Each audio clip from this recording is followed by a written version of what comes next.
Почитувани, Ненад Коцик и СДСМ ги излажаа Велешани за гасификација на градот.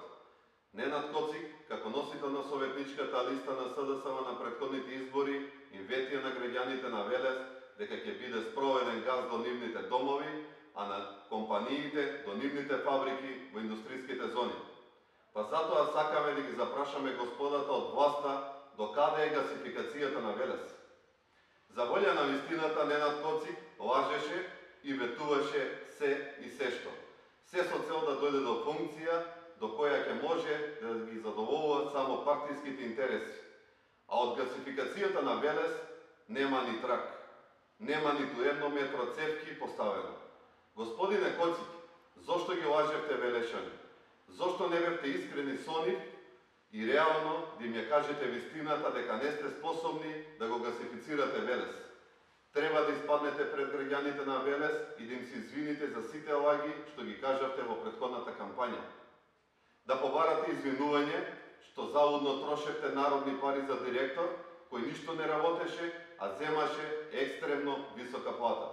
Потрошивте над 1,2 милиони денари за некакви трошоци и за плата на еден човек, додека народот се обидува да врзе крај со крај. Цели 2 години трошење на народни пари за директорска плата, а на виделина ништо. Како не ви е срам да испаднете пред граѓаните и да нудите нова програма, нови проекти, а немате реализирано ниту еден капитален проект од претходните ветувања, во претходната кампања, каде бевте вие носител. Почитувани, ова се лагите на Коцик и СДСМ, кои се повторуваат секогаш кога итаат по функции. Тие се неспособни да раководат со општината и институциите. Освен лаги и манипулации на народот, на виделина нема ништо друго.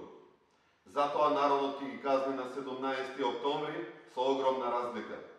Народот гледа и препознава реална програма со реални проекти.